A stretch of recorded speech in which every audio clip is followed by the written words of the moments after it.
নমস্কার, আমি অ্যাস্ট্রোলজার বৈশালী সরকার। 1 April two 7 April সারাটা সপ্তাহ 12টা রাশির কেমন চলবে সেটা নিয়ে আজকে আলোচনা করব।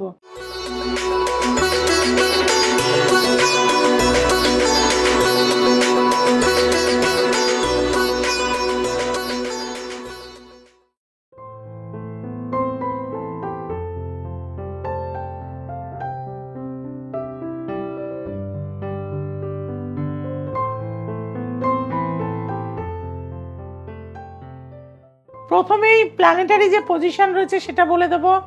মেষের ঘরে রয়েছে বৃহস্পতি এবং বুধ, ষষ্ঠ স্থানে অর্থাৎ কন্যা রাশির ঘরে রয়েছে কেতু, দ্বাদশে রয়েছে রবি, শুক্র, রাহু এবং নবম ভাব ধনু রাশির ঘরে রয়েছে চন্দ্র। ন্যাচারাল জোডিয়াকের একাদশ ঘর কুম্ভ রাশিতে রয়েছে শনি, মঙ্গল।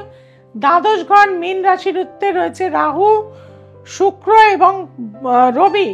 এই হচ্ছে সারাটা সপ্তাহের প্ল্যানেটারি পজিশন। প্রথমেই বলবো মেষ রাশি। মেষ রাশির জন্য এই সপ্তাহটা কিন্তু মোটের ওপর খুব একটা ভালো নয়।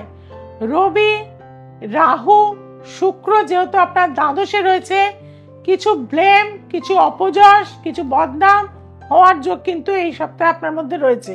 প্রতিদিন একটা বড় এলাচ বাড়ি থেকে বার হওয়ার সময় 7 বার মাথার ওপর দিয়ে ঘুরিয়ে বাঁ পা দিয়ে সেটা পিষে দিয়ে বাড়ি থেকে বার হবেন।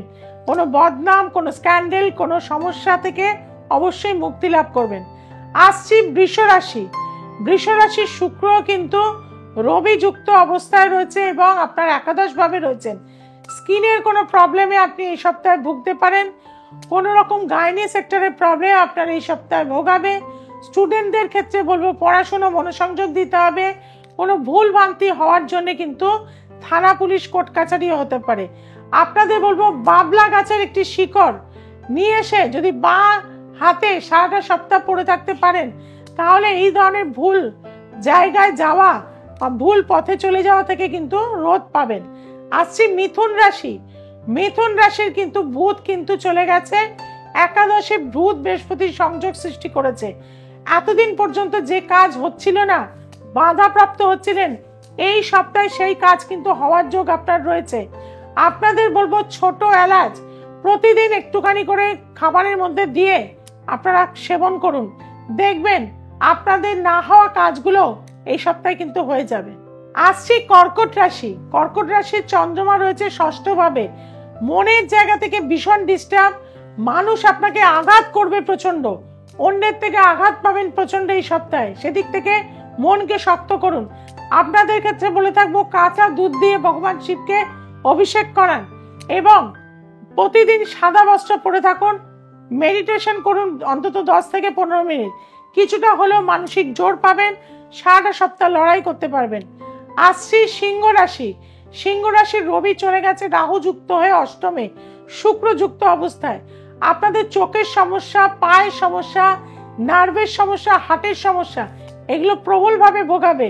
কোনো চোট, আঘাত, অ্যাক্সিডেন্ট যোগ রয়েছে। আপনার সপ্তম ভাবে শনি মঙ্গলের বীজ যোগ হয়ে রয়েছে। এটা খুব নেগেটিভ। সারাটা সপ্তাহ খুবই সাবধানে থাকতে হবে। কোনো আইনত জটিলতা, পুলিশি ঝামেলা এই সপ্তাহে আপনাকে নাড়া দিয়ে যেতে পারে। আপনাদের বলবো বাড়ি থেকে বার হওয়ার সময় 1 ফোঁটা নারকেল তেল নিয়ে ব্রহ্মতালুতে ওং শব্দটি এরকমভাবে ব্রহ্মতালুতে ওং শব্দটি আপনি বলে উচ্চারণ করে বাড়ি থেকে বার হবেন, দেখবেন কিছুটা হলেও ভালো থাকতে পারবেন। আসি কন্যা রাশি। কন্যা রাশির বুধ কিন্তু রয়েছে অষ্টমে বৃহস্পতি যুক্ত অবস্থায়, যার ফলে কিন্তু আপনাদের এই সময় যা কিছু ডিসিশন নিতে হবে 5 বার চিন্তা করে, 3টে বড় মাথার সাথে আলোচনা করে। এবং এই সপ্তাহে কোথাও এগ্রিমেন্ট, কোথায় সই করা, একটু থমকে যাবেন। কোথাও জমি কেনা, কোথাও বায়না করা, একটু থমকে যাবেন। যারা স্টুডেন্ট রয়েছেন তাদেরকে বলবো পড়াশোনা একটু বেশি করুন, অবশ্যই ভালো রেজাল্ট পাবেন। আপনাদের জন্য বলবো এই সপ্তাহে কলা গাছ তার শিকড় নিয়ে এসে হলুদে 8 ঘন্টা ভিজিয়ে মেয়েরা হলে বাঁ হাতে, ছেলেরা হলে ডান হাতে অবশ্যই বেঁধে রাখুন। আসছি তুলা রাশি। তুলা রাশির কিন্তু লগ্নপতি ষষ্ঠ স্থানে রাহু এবং রবি যুক্ত অবস্থায়। গাইনি সেক্টরে ভুগবেন, কিছু ঝামেলা, অশান্তি, কোনো স্ক্যান্ডাল, বদনাম এগুলো আসার যোগ কিন্তু রয়েছে। মানসিক কষ্ট পাবেন, অনেক দিনের প্রেম কিন্তু ব্রেক করে যেতে পারে। ছোট সন্তানদের বলবো, ছোট ছোট বাচ্চারা নেশার মধ্যে যাবে না, নেশা থেকে দূরে থাকো। এই সপ্তাহটা কিন্তু তোমাদের জন্য যথেষ্ট ডিস্টার্ব হবে, খুব অ্যাংজাইটি টেনশন কিন্তু তোমরা ভুগবে। অবশ্যই বুক পকেটে একটা করে গীতা কিন্তু সাথে রাখবে। অনন্ত মূল এক শিকড় অবশ্যই লাল চন্দনে ডুবিয়ে নিয়ে অবশ্যই রবিবার দিনকে তোমরা ধারণ করো, দেখবে উপকার পাবে। আসছে বৃশ্চিক রাশি। বৃশ্চিক রাশি লগ্নপতি যেহেতু শনি যুক্ত, গা হাত পায়ে প্রচন্ড ব্যথা হবে, হাড়ের সমস্যায় ভুগবেন, নানা রকম দিক থেকে কিন্তু ঝামেলা ঝঞ্ঝাট অশান্তি, বিশেষত পৈতৃক বাড়ি ভূমি সম্পত্তি নিয়ে অশান্তি কিন্তু আপনাদের জীবনে বাড়বে। সেদিক থেকে সাবধানতা অবশ্যই অবলম্বন করতে হবে। আপনাদেরকে বলবো লাল চন্দন কেশর মিশ্রিত করে প্রতিদিন টিপ পড়ুন, সেটা আপনাদের জন্য মঙ্গলদায়ক হয়ে যাবে। আসছি ধনুরাশি। ধনুরাশির ক্ষেত্রে বলে থাকবো লগ্নপতি পঞ্চমে, কিন্তু চতুর্থ ভাব এবং তৃতীয় ভাব প্রচন্ড ডিস্টার্ব। ভাই বোনেদের সাথে ঝামেলা অশান্তি, মা বাবাকে নিয়ে হসপিটাল ঘর করতে হতে পারে, এমনকি মানসিক আঘাত পাওয়ার যোগও কিন্তু রয়েছে। আপনাদের বলবো প্রতিদিন একটুখানি হলুদের জল এবং একটু সাদা তিল অবশ্যই নমো ভগবতে বাসুদেবায় নমো এই মন্ত্র বলে কলা গাছে নিক্ষেপ করুন, দেখবেন কিছুটা হলেও শান্তির জায়গা পাবেন। মিডিল ফিঙ্গারে একটি কোন রকম স্টোন ছাড়া সলিড রিং সোনার অবশ্যই পরে থাকুন। আসছি মকর রাশি। মকর রাশির লগ্নপতি কিন্তু ডিস্টার্ব অবস্থায় রয়েছে, অর্থাৎ মঙ্গল যুক্ত অবস্থায় দ্বিতীয় ভাবে রয়েছে। দ্বিতীয় ভাব হচ্ছে আমাদের মারকের ঘর। এই সপ্তাহে কিন্তু আপনার চোট আঘাত অ্যাক্সিডেন্টের যোগ রয়েছে, সেদিকে কিন্তু ভীষণ সাবধানতা অবলম্বন করতে হবে। ফটকিরির জলে কিন্তু অবশ্যই প্রতিদিন স্নান করবেন, গুঁড়ো করে নেবেন ফটকিরি, তার সেটা জলে দিয়ে স্নান করবেন। আপনার আত্মীয় স্বজনের দ্বারা কিন্তু প্রবল শত্রুতা হবে। যারা স্টুডেন্ট রয়েছেন চলাফেরা সাবধানে করবেন এবং বাড়ি থেকে বার হওয়ার সময় প্রতিদিন মহামৃত্যুঞ্জয় মন্ত্র কিন্তু অবশ্যই পাঠ করে যাবেন। বুক পকেটে এক একটা কিন্তু হনুমান চালিসা রাখবেন। আসি কুম্ভ রাশি। কুম্ভ রাশির লগ্নের ওপরে শনি মঙ্গলের বীজ যোগ, অর্থাৎ সমস্ত কাজগুলো একদম মুখের কাছে এগিয়েও এই সপ্তাহে কিন্তু পণ্ড হয়ে যাবে। কোন রকম গ্যাম্বলিং, কোন রকম জুয়া, কোন রকম সাট্টা, এই ধরনের কোনো কিছুতে আপনি কিন্তু এই সপ্তাহে কোনোভাবে ইনভেস্টমেন্ট করবেন না, কারোকে টাকা ধার নেবেন না, কারো থেকে টাকা নেবেন না। এই সপ্তাহে পারিবারিক অশান্তিও কিন্তু আপনার বাড়বে। বাবলা গাছের মূল আপনি বেটে সাদা চন্দন দিয়ে এবং তার সাথে একটু হলুদের গুঁড়ো মিশ্রিত করে যদি রেগুলার টিপ পড়তে পারেন, সেটা কিন্তু আপনার জন্য ভালো হয়ে থাকবে। আসি মীন রাশি। মীন রাশির ক্ষেত্রে বলবো এই সপ্তাহে কিন্তু যথেষ্ট টেনশন আছে, লগ্নের ভীষণভাবে দুর্বল রয়েছে এবং নানান রকম বদনাম স্ক্যান্ডেল, কেউ ফাঁসিয়ে দেওয়া, বিভিন্ন ভাবে আপনাকে কিন্তু ডিস্টার্ব করার সপ্তাহ এই সপ্তাহটা। এই সপ্তাহে মায়ের আশীর্বাদ, বাবার আশীর্বাদ অবশ্যই নেবেন এবং প্রতিদিন কম্বলের আসনে বসে আপনি কিন্তু খাবার খাবেন। ডাইনিং টেবিলেও যদি বসেন তাতে কম্বলের আসন পেতে নেবেন, সেটা আপনাদের জন্য মঙ্গল হবে।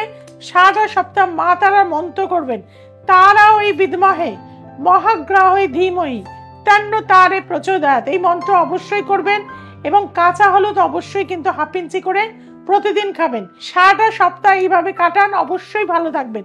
এছাড়াও এর থেকে বেশি আপনাদের জীবনের ক্ষেত্রে উন্নতি চাইলে বা ভালো থাকতে গেলে প্রতিটা অমাবস্যায় কিন্তু আপনি আপনাদের ভালো রাখার জন্য আমি পৌঁছে যাই কিন্তু তারাপীঠ মহাশ্মশানে।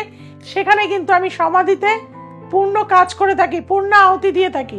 কাজেই যারা জীবনের নানান ব্ল্যাক ম্যাজিকে জর্জরিত, নানান সমস্যায় জর্জরিত, বহু জায়গায় গেছেন কিন্তু কোনো কাজ পাননি, তাদেরকে বলবো একবার আসুন। একবার যারা আমার কাছে এসছে, যারা বৈশালী সরকারের হাত ধরেছে, তারা কিন্তু 100% কিন্তু সফলতা লাভ করেছে। আর আপনিও যদি সফলতা পেতে চান, নিচে যে ফোন নাম্বার দুটো যাচ্ছে অবশ্যই যোগাযোগ করুন।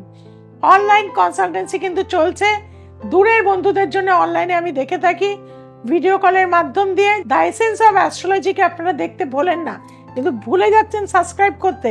আর আপনারা তো আমাকে অনেকটা ভালোবাসা দিয়েছেন, অনেক দূর এগিয়ে নিয়েছেন, আরো যাতে আমি অনেকটা দূর এগিয়ে যেতে পারি, আপনাদের জন্য যাতে আরো ভালো ভালো কাজ নিয়ে উপস্থাপনা করতে পারি, সেই জন্য কি করতে হবে, দ্য এসেন্স অফ অ্যাস্ট্রোলজিকে সাবস্ক্রাইব করে নিতে হবে। যে বেল আইকনটি রয়েছে তাকে প্রেস করে দিন, আপনার বন্ধু বান্ধব আত্মীয় স্বজনের কাছে ছড়িয়ে দিন। সবাই খুব ভালো থাকবেন, সবাইকে খুব ভালো রাখবেন। জয় তারা।